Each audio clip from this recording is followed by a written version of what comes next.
반갑습니다.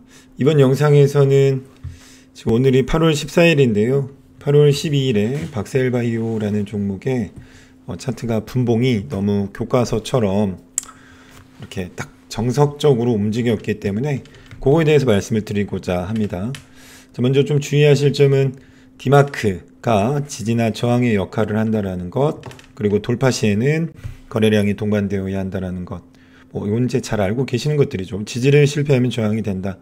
그리고 3분봉 20선 근처에서는 항상 진입 시 조심하라. 요거하고 관련된 것들을 포함해서 아주 자세하게 여러분들과 이야기를 좀 나눠보겠습니다. 박셀바이오가요, 저기 있었는데, 시간 외로 지금 이제 8월 12일 차트고요. 지금 보시는 거는요. 박셀바이오가 그 전날 8월 11일에 시간 외에 5.88% 상승을 하고 마무리를 했었습니다. 제가 한 2년 정도 시간 외의 모습을 다 돌려봤는데요. 박셀바이오는 2년 정도 가량 5.88%의 시간외가 나온 적이 단 한 번도 없습니다. 즉 시간외로는 되게 어마무시한 상승을 했다라고 볼 수가 있죠. 자, 그래서 당연히 다음날 되게 많은 단타를 하시는 분들이든 데이든 여러 분들이 모일 거라고 생각을 했었던 종목이기도 하죠. 자, 너무 시간외가 높이 올랐고 당일 시초가도 지금 6.60%로 시작을 했기 때문에 수익 실현에 대한 욕구도 있었을 터이고요. 자, 그러다 보니까 장 초반에 조금 밀렸었습니다. 요 아래 이렇게 지금 주황색으로 지나가는 선 보이십니까?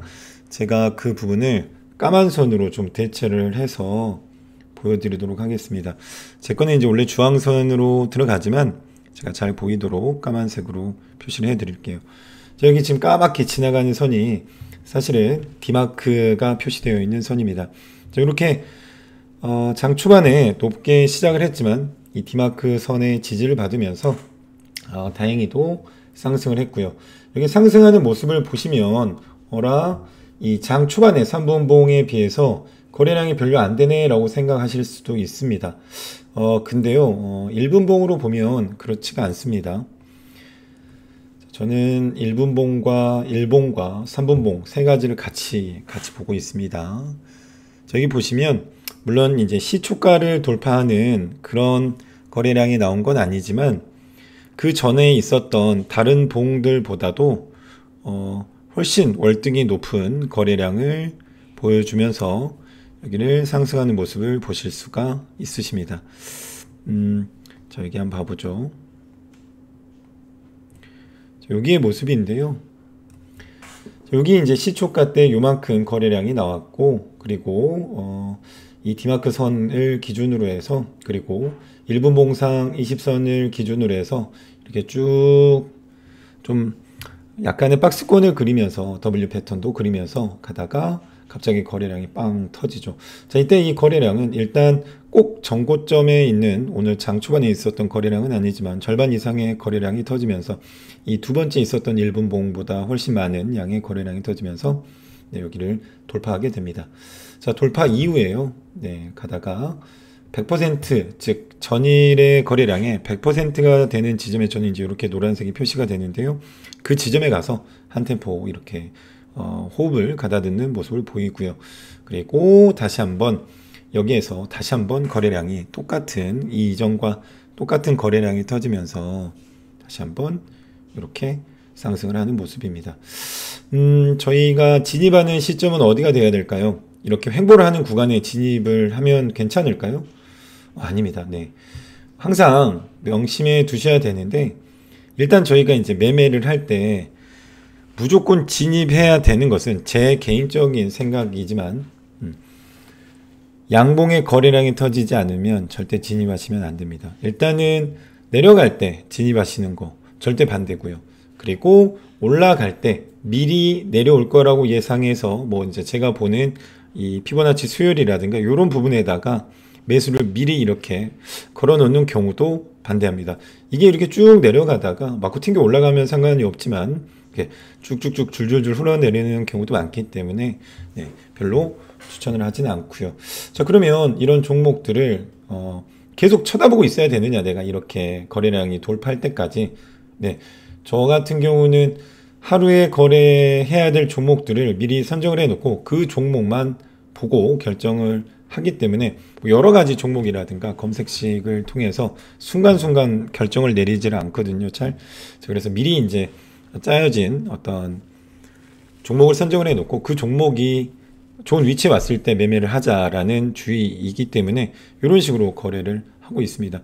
자, 그리고 그 다음에도 여기 지금 보시면 이 지금 음봉으로 떨어지는 요 길을, 여기 거래량이 이 정도 되는데요. 여기를 다시 한번 돌파하면서 더 많은 거래량이 나오면서 이렇게 돌파를 하죠.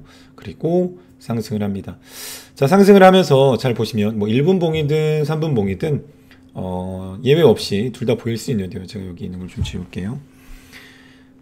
여러분이 이제 눈여겨보셔야 될 게, 그전에는 별로 보이지 않던, 지금 그 전에 이렇게 상승할 때는 보이지 않던, 뭐 잘 알고 계시겠지만, 일단 고점에서 하락의 신호라고 할 수 있는 거래량이 터졌고요.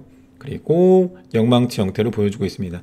영망치 형태 같은 경우는 이렇게 상승할 때는 되게 좋은 캔들로 보지만, 고점에서 또는 거래량이 터지면서 어느 정도 지금 꽤나 많이 상승한 상태거든요. 예를 들어서 시가부터 해서는 요날 요 고점까지가 지금 17.56% 가량 상승한 상태고요. 자, 그렇기 때문에 꽤나 고점으로 올라갔죠. 그리고 영망치 형태가 나오면서 거래량이 터졌습니다. 자, 그리고 이제 하락을 하기 시작하죠. 제가 아까 말씀드렸던 거 하나만 더 말씀드리고 가겠습니다. 3분봉상의 20선. 왜 이 3분봉상 20선은 중요하냐? 일단 장 초반에는 물론 상황마다 다르겠지만 3분봉상 이 지금 주황색 선이 20선인데요. 20선을 타고 올라가는 경우가 많습니다. 하지만 장 어느 정도 고가를 찍고 내려올 때는 20선에다가 대부분의 어떤 이 투자자분들이 로스컷 물량을 걸어 놓는 경우가 많아요. 왜냐면 20선이 지지해 줄 거다. 그래서 20선보다 뭐 한 두 틱 아래에다가 이렇게 이제 로스컷 물량을 걸어 놓는 거죠. 그러다 보니까 20선을 지지하면 그나마 괜찮은데요. 20선을 지지하지 못하면 이렇게 조금은 긴 음봉이 생기기 마련입니다. 여기도 지금 보시면 20선을 깨자마자 약간은 그 전에 비해서 긴 음봉이 생겼고요. 여기도 보시면 20선을 깨자마자 긴 음봉이 생기는 걸 보실 수가 있습니다. 그래서 20선을 지지했을 때 모습은 좋지만 20선을 지지 못하면 이렇게 된다는 거 알고 계시면 좋을 것 같고요. 자, 그리고 여기 이제 거래량이 터진 지점이죠. 여기 거래량이 터졌고 여기도 거래량이 터지면서 돌파했던 지점입니다. 자, 근데 이렇게 거래량을 터지면서 돌파했던 여기 지금 79,400원 정도 되는데요. 요 라인요. 여기 이제 여기 색깔을 좀 바꿔볼게요. 자, 이 라인이 되게 앞으로 중요한 역할을 하게 됩니다. 네, 그래서 지금부터 이 박셀바이오는 저 라인의 영향을 받으면서 가는 걸 보게 되실 겁니다. 색깔이 좀 눈에 띄는 색으로 해드리고 싶은데 까만색으로 하겠습니다. 자, 이 까만색이에요. 자, 보시면 이때 이 한번 통과했던 거, 요 선이, 그리고 여기서 한번 지지를 받았었는데요. 요 뒤로는 한 번도 지금 넘어가지를 못하고요. 그리고 전반적으로 봤을 때도 거래량이 그 전에 자, 이렇게 돌파하면서 나왔던 요 정도 거래량이라든가 아니면 그 아래에 있는 거래량, 그 어떤 것도 돌파를 하지 못하고 지금 이렇게 내려가는 모습을 보실 수가 있을 겁니다.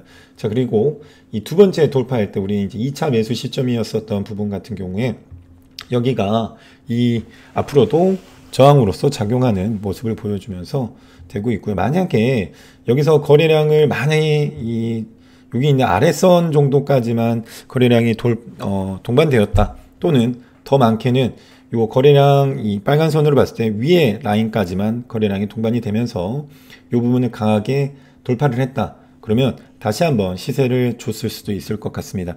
자, 하지만 모든 데이 트레이딩이든 아니면 스윙이든 사실은 이 장 초반의 힘은 어느 정도 이 분위기에 휩쓸려서 이렇게 같이 으쌰으쌰해서 이렇게 차트를 끌어올리는 경우가 많지만 가면 갈수록 이 재료의 크기가 무엇이냐에 따라서 이제 조금은 정리가 되거든요.